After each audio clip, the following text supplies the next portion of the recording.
What's up guys? Nandito na naman tayo mga kaibigan na reaction video na naman tayo dito sa buhay, okay, ni Pugong Biyahero at ni Krishna, okay? Ang love story nilang dalawa na ito nga mga kaibigan,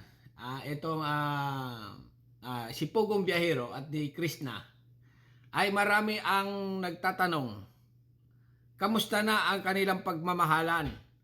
Bakit wala na bigla? Nawala, mga kaibigan, ang pusong nagmamahalan ay biglang naputol, biglang nagkatampuhan. Ngayon ay bigla na lang naglaho, mga kaibigan. Okay? Ito yung okay. Ito itong vlog ni Pugong Biyahero. Magbabalik pa ba ang Chris Pao? Okay? Ito mga kaibigan ay tanong din ng sambayanan. Kung itong dalawang ito ay magkakabalikan ba? Naging sila ba? Na ngayon ay talagang parang mapait ang feeling, mga kaibigan. Ang nararamdaman ni PB, ni Sir Paul dito ngayon. Okay, ito mga kaibigan, ito, panoorin natin. Ito, okay. Si Sir Paul ay umiyak mga kaibigan nung pumunta sa Mindoro. Ayan, umiyak siya. Niyakap siya dito ni Krishna habang nakatalikod si Sir Paul. Ito mga kaibigan, tamang duda ako dito. Kasi nga, nung pumunta ito ng Mindoro, nung bumalik, ay nagkaroon na ng something-something. Nagkaroon na ng something-something sila na hindi pagkakasundo. Kaya itong si Sir Paul ay umiyak dito. Tapos ang kanta, nagpapaalam na. Anong ibig sabihin nun? Napakasakit mga kaibigan. Itong ang katotohanan, mapanood natin, na itong Krishna at Chris Pao ay parang hindi na magbabalik ang kanilang pagmamahalan. Kasi nga, pag sinerch mo ang channel ni Pugong Biyahero, ay wala ka nang makikita mga kaibigan na sila ay magkasama. Iba na. Iba na talaga. Mula nang ito ay si Pugong Biyahero ay binisita si Krishna. Mula noon ay wala na. Wala na silang magkasama. Pero dati mga kaibigan, itong video ni Pugong Biyahero ay talagang lagi silang magkasama. Na masasabi mong forever na sila. At ngayon nga, ito na, nag-live na si Krishna. May sasabihin. Shoutout po, belated happy birthday. Ito mga kaibigan, ang dami talaga nanonood, mga OFW Nagtatanong sila dito sa nito. Ayan Magiging kayo pa ba? Wow, magiging sila pa daw. Babalik ka pa ba sa bahay? Mukhang malabo na mga kaibigan Malabo pa sa sabaw ng pusit ang mga pangyayari. Okay, explain natin mga kaibigan. Sa tingin ko kasi, kaya itong si Krishna ay umalis doon sa bahay. Kasi nga, parang may mga pangarap pa ito sa buhay. May mga pangarap pa siya sa buhay na siguro ay gusto niyang matupad. Kaya itong relation, kasi nga may mga taong ganun yung ayaw muna makipagrelasyon. Gusto munang matupad ang mga pangarap na matupad nga bago ang relasyon. Wala tayong magagawa mga kaibigan. Dahil nga itong si Krishna ay parang nagdesisyon ng ganon. Okay? Kaya itong si Pugong Biyahero ngayon ay talagang labis na nasasaktan sa mga pangyayari. Ayan Okay. So yan, hello po sa inyong lahat mga kababayan. Magandang hapon. Ito mga kaibigan, hindi ko na pabasahin na lang natin ang comment kasi nga baka tayo makapiright ni PB. Okay? Ang isang tanyag na charity vlogger ay dapat magkatagpo ng isang medyo desenteng kapareha. Anong ibig sabihin si Krishna hindi maayos at hindi desenteng kapareha? Isang tanyag na charity vlogger. Okay? Ito kasi nga talagang tumutulong si Pugong Biyahero dito. Tama po, kailangang desenteng babae lalo na sa panamit kagalang-galang. Sorry po. Wow. Talagang mga kaibigan itong mga comment Hindi rin natin masisi ang tao. Huwag naman kayo magsalita ng masakit kung ano ang dumating sa buhay nila. Dapat marunong kayong magparaya sa kanila. O, ibig sabihin, itong kailangan na mag-move on. Ang problema nga dito mga kaibigan, ang problema ng mga marites ay hindi maka-move on. Kung sa alak ito na tinagay hanggang ngayon hangover pa rin. Kasi nga ilang buwan silang nagmahala ng tunay na tunay. At ngayon nga ay biglang nawalan ng saysay. Lumabas sa ilong. Ulit-ulit naman Lumabas sa ilong ang kanilang sumpaan sa isa't isa. Kahit wala ng crispaw. Ito mga kaibigan, na baka sabihin nyo naman ito opinion lang ito ng mga ating mga kabayan. Binabasa ko lang. Kahit wala ng crispaw, dati naman na masaya ang PBB team. Pero talagang malungkot ang mga fans mga kaibigan kasi papansinin nyo itong mga vlog ni Pugong Biyahero ay parang tumambak mga kaibigan ang mga basher.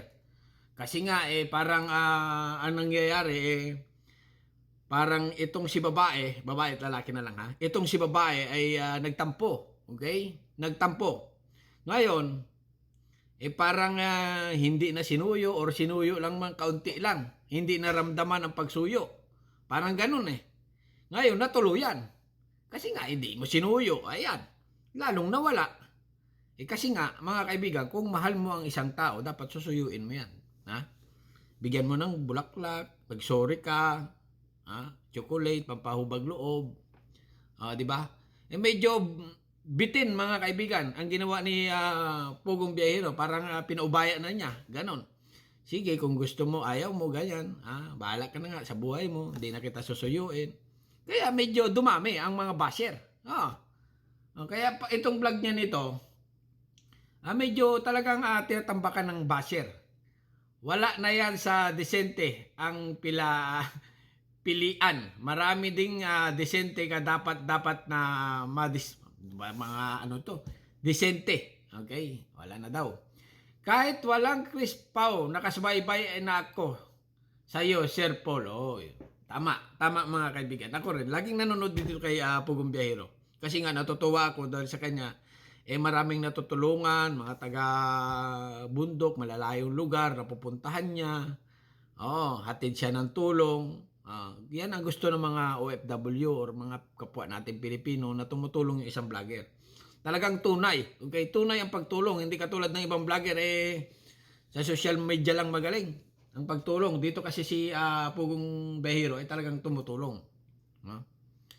Kahit wala ng crispaw dati sa akin lang, Paul, anak, may bakit kaya? Ano kaya ang tunay na dahilan talaga, mga kaibigan? Ito pala isipan talaga ito Palaisipan. Yung sinabi ko kanina, ano ko lang yun. Kutob ko lang yun. Pero narinig ko rin nga yung nila, na yung babae, may mga pangarap pa sa buhay na gustong matupad. Kaya medyo naglaylo. Ayaw pa siguro ng matinding relasyon. Ito si Sir Paul na ito, ay gusto na siguro talaga nitong, kasi nga nag-edad na ang tao mga kaibigan Nag-edad na. Tumatanda na. Kailangan na ng kalab team or kasama habang buhay. Forever and ever. Kaya lang, medyo naudlot talaga. Mabuti pa si Kamangyan, kinasal na. Naramdaman ang forever. Ayun, nalagay na sa, kung panood nyo yung Kamangyan mga kaibigan milyon ang view. Sa mga video niya, tinalo pa si Maria Rivera sa view. Nalagay sila sa forever love. Kasi nga nagpakasal na. Okay, dito nga ito nga crispaw na-expect ng tao na magpapakasal sila, magsasama siguro, nag-i-imagine din na magkaanak, magkaroon ng magandang pamilya. Ay bakit ngayon? Just me, Marimar. Commercial nga muna. Labis na nasaktan ako. Ayan mga kaibigan unti-unting pumapatak. Unting pumapatak. Nararamdaman ko ang sakit. Okay, mga kaibigan nararamdaman ko ang sakit na nararamdaman ni Sir Paul. Pero dinadaan ko lang sa ngiti at tawa kasi nga alangan na umiyak tayo dito. Kalalaki natin tao, umiyak tayo. Nanonood lang tayo, baka naman napapadala tayo sa mga ganyan. Iyan lamang luha Ayokong ganito. Ayaw ko ng ganyan. Ha? Ayaw ko ng ganito. Nakikita si Sir Paul na umiiyak. Ayan, umiiyak talaga. Ha? Kasi nga, napakabait na tao. Ha? Na makaganda ang hangarin nito. Siyempre, na gusto rin talaga niya itong magkasama sila ni Krishna. Kaya lang, dala ng malanding panahon, mga kaibigan, tumaas na ng tumaas ang gasolina. Ha? Nagmahal na nagmahal. Ang pusong sawi. Di ba? Nagmahal ang bilihin. Kaya lang ay nawalan siya ng mahal. Ayun ang problema. Masakit, mga kaibigan. Ang katotohanan na talagang itong ang Chris Pau ay tila parang hindi na magbabalik. Yan lang ang kutob ko. Pero may marami pa rin, mga kaibigan, ang umaasa. Marami ang umaasa na sila ay siguro magkakasama sila forever.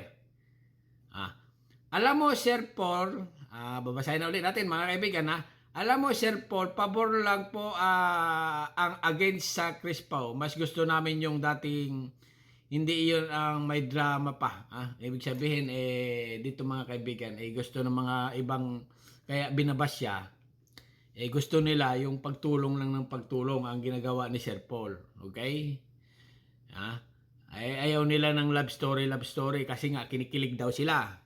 Medyo napalitan ang content ni Sir Paul ay napalitan ng pagmamahalan. Hindi na parang nawawala na. Mayroon parang pagtulong, kaya lang yung mga supporters ay nakatutok na dito sa Chris Pau.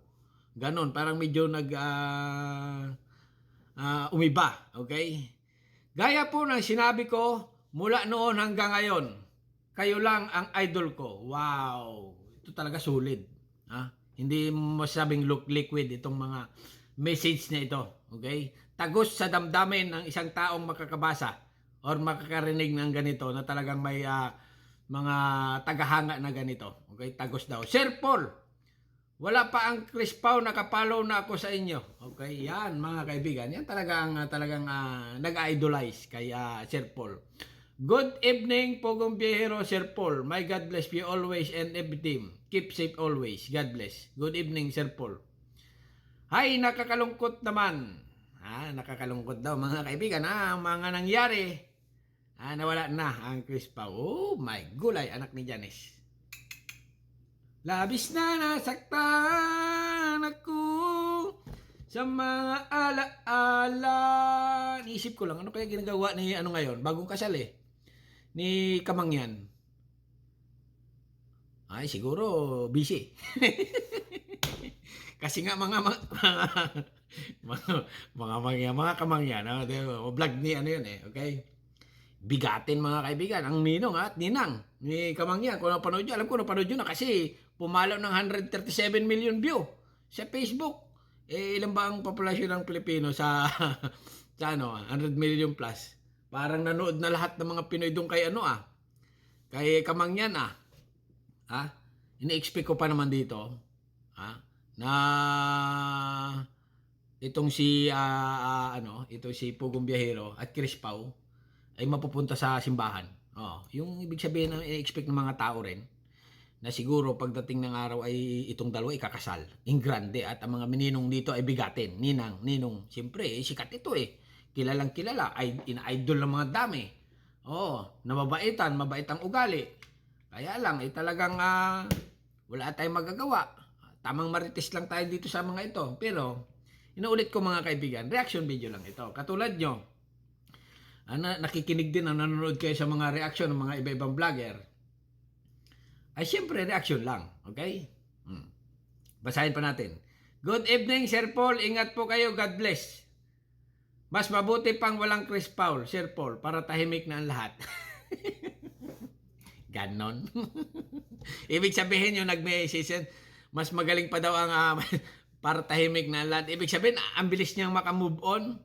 Ganon. Sa tingin ko naman, itong si Sir Paul ay utay-utay nakaka-move on. Okay? Kasi nga, medyo nakapokus siya sa mga vlog niya na pagtulong. Kaya lang, parang tambak, dumami ang basher.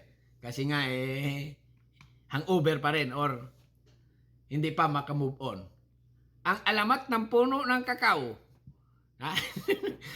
Nagkita, ito mga kaibigan, yung mga hindi pa nakapanood kay Sir Paul, itong dalawa nito, nagkita sa may puno ng kakao. Okay, na-meet ni Sir Paul itong si Krishna doon sa may puno ng kakao. Okay mga kaibigan. Kaya itong, pero pansin ko kasi nga itong vlog ni Krishna, ayan yung kakao mga kaibigan, yung puno ng kakao, nag-meet sa puno ng kakao, at doon nagkainlaban, doon nagsimula ang kanilang kinilig ang lahat doon sa may puno ng kakao. Ngayon, itong puno ng kakao mga kaibigan, ayan si Krishna, yung vlog niya.